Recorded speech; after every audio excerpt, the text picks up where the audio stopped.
ہم تو حضرت ابراہیم علیہ السلام کے نام کی ایک سال میں ایک مرتبہ قربانی کرتے ہیں نا. حضرت ابراہیم علیہ السلام کی یہ عادت تھی کہ آپ پورا سال مہمان نوازی کرتے تھے. پورا سال جس کو پتا تھا نا کہ کہیں سے کھانا نہیں ملے گا, وہ حضرت ابراہیم کے دروازے پہ چلا جایا کرتا تھا کہ یہاں سے مجھے کھانا ضرور ملے گا. حضرت ابراہیم علیہ السلام گھر میں تھے, کچھ دوست آ گئے. وہ دوست آئے, حضرت ابراہیم پرانے وقتوں میں جب دوست آتے تھے نا, وہ پھر ایک ایک ہفتہ دو دو ہفتے ٹھہر کے جاتے تھے. اب حضرت ابراہیم کے ہاں وہ دوست آئے, مہمان نواز آئے. حضرت ابراہیم گھر میں گئے. حضرت سارہ اور حضرت ہاجرہ دونوں بیویوں سے پوچھا گھر میں کچھ کھانے کو ہے؟ جواب ملا ہاں اتنا ہے کہ ایک دن گزارا ہو سکتا ہے, اگلے دن کے لیے ختم ہے. حضرت ابراہیم سوچنے لگ پڑے, قحط سالی پڑ چکی ہے, سارا کچھ ختم ہو چکا ہے, اب ان کے انتظام و انصرام کے لیے کیا کروں؟ اپنے 2 غلاموں کو 4 اونٹ دیے, کہا مصر میں جاؤ, جب قحط سالی پڑ جاتی ہے تو فلاں میرا ایک دوست ہے, وہ اس وقت نہ کچھ مال جمع کر لیتا ہے, پھر وہ ان دنوں میں غریبوں کو تقسیم کرتا ہے. ان کے پاس جانا اور کہنا ابراہیم کے یہ 4 اونٹ ہیں, اس کو غلے کے لدے ہوئے برد حضرت ابراہیم کے گھر میں مہمان آئے ہوئے ہیں.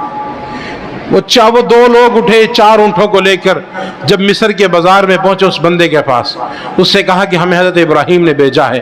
وہ بندہ کہنے لگا کہ آپ دیر سے آگے ہیں, جو میں نے مال جمع کر کے رکھا ہوا تھا وہ میں نے کل ہی تقسیم کر دیا, وہ سارے کا سارا ختم ہو گیا. اب وہ دونوں حضرت ابراہیم کے غلام خالی اونٹوں کو لے کے واپس آ رہے. جب وہ واپس آ رہے تو اگلے دن کی صبح ہو گئی. حضرت ابراہیم کے گھر کی دیواریں چھوٹی تھیں, مہمان بیٹھے ہوتے تو دور سے راستے نظر آ جاتا ہے کہ فلاں شخص آ رہا ہے. ان غلاموں میں ایک غلام دوسرے سے کہتا ہے اگر ہم یہ خالی اونٹ لے کے ابراہیم کے گھر میں گئے نا, تو مہمانوں کے دل میں یہ آئے گا کہ یہ اونٹ تو بھر کے آئے نہیں, ہمارے کے لیے تو کچھ اور مزید کھانے کو نہیں ہوگا, تو ہم یہاں سے چلے جاتے ہیں. کیا کرتے ہیں, ابراہیم کے پاس تو کچھ ہے نہیں, لہٰذا ہم ان کو خالی نہیں لے کے جاتے, ہم ان بوریوں میں نا مٹی بھر کے لے جاتے ہیں تاکہ وہ دور سے دیکھیں اور ان کو پتا ہو کہ یہ بھری ہوئی ہیں. اب ان غلاموں نے اس بات پہ اتفاق کیا, اللہ سے نام سے وہ مٹی بھری. وہ مٹی بھر کے 4 اونٹوں پر مٹی لاد کے نا یوں بڑی بڑی بھوریاں یوں محسوس ہو رہی تھی غلے سے بھری. اب وہ لے کے گزر رہے ہیں, مہمان دور سے دیکھ رہے ہیں اور خوش ہو رہے ہیں, اللہ سے دعا کر رہے ہیں یا اللہ شکر ہے ابراہیم کے گھر میں کچھ گندم اناج آئی. اب انہوں نے لا کے یوں بوریاں بندی مٹی کی یوں رکھ دی. حضرت ابراہیم کو دیکھا تو وہ نماز پڑھ رہے تھے, ساری رات کے چلے تھے, تھک گئے, جا کر سو گئے. حضرت ابراہیم کو نہیں بتایا کہ اس میں مٹی ہے. حضرت ہاجرہ علیہ السلام اور حضرت سارہ علیہ السلام نے دیکھا کہ وہ جو ابراہیم نے 2 لوگوں کو بھیجا تھا نا اونٹ دے کر, وہ بوریاں اٹھا کر وہاں لا کے رکھ دی ہیں انہوں نے. اب تھوڑی دیر گزری تو حضرت ابراہیم بھی آگے. ابراہیم نے آگے پوچھا وہ مال لے آئے ہیں؟ کہا ہاں وہ بوریاں رکھی ہیں وہاں لا کے رکھ دی ہیں. تھوڑی دیر کے بعد ان دونوں میں سے ایک کو جاگ آئی تو حضرت ابراہیم نے بھیجا جاؤ یار جا کر ان کو کھولو اور جو کچھ لے کے آئے ہو جا کر حضرت سارہ کو دو اور ان سے کہو مہمانوں کے لیے کچھ بنائے.